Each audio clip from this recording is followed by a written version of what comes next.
সিদ্ধান্ত নেওয়ার সময় মাথায় রাখুন চাণক্যের 4টি নীতি। আর এই 4টি নীতি মেনে চললে যে কোনো বাধাই পেরোনো যাবে অনায়াসে। আমাদেরকে সামনের দিকে অগ্রসর হতে সাহায্য করে চাণক্যের এই 4টি নীতি।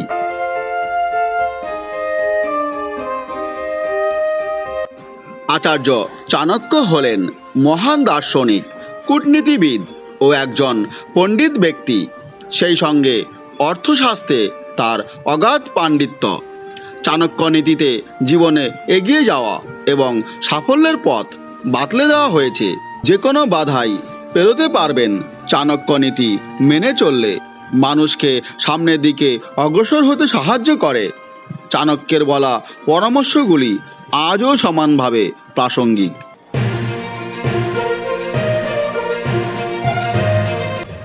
আচার্য চাণক্য বলেছেন যে সাফল্য পেতে হলে পরিস্থিতি অনুযায়ী মানিয়ে নিতে শিখতে হবে।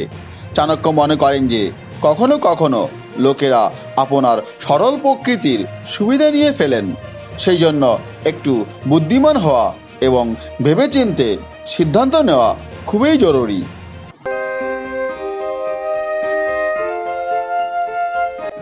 চাণক্য নীতি অনুসারে যতই অর্থের প্রাচুর্য থাকুক না কেন, অযথা অর্থ ব্যয় করা এড়িয়ে চলা উচিত। ভবিষ্যতে কঠিন সময় এড়াতে অর্থ জমিয়ে রাখা উচিত। অর্থ সঞ্চয়ের অভ্যাস আপনার ভবিষ্যতের জন্য উপকারী হবে। সঞ্চিত অর্থ থাকলে আপনি সহজেই যে কোনো সংকটের মোকাবিলা করতে সক্ষম হবেন।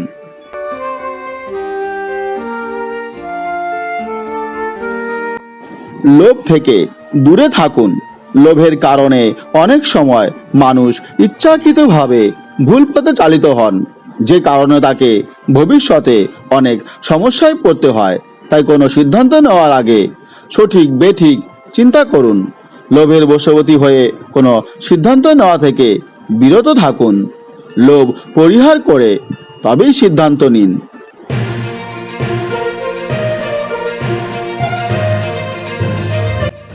চাণক্য নীতি অনুসারে কঠোর পরিশ্রম এবং গুণ কোনো ব্যক্তিকে অর্থ উপার্জনে সাফল্য দেয়। তার কখনো অর্থ সুখ এবং সম্পদের অভাব হয় না। টাকা পয়সা ধন সম্পদের চেয়ে ভালো গুণের মাধ্যমেই মানুষ ধনী হয়। তাই কঠোর পরিশ্রমের সঙ্গে সৎ গুণই রাখা দরকার আমাদের। আর তাহলেই মিলবে জীবনের সাফল্য।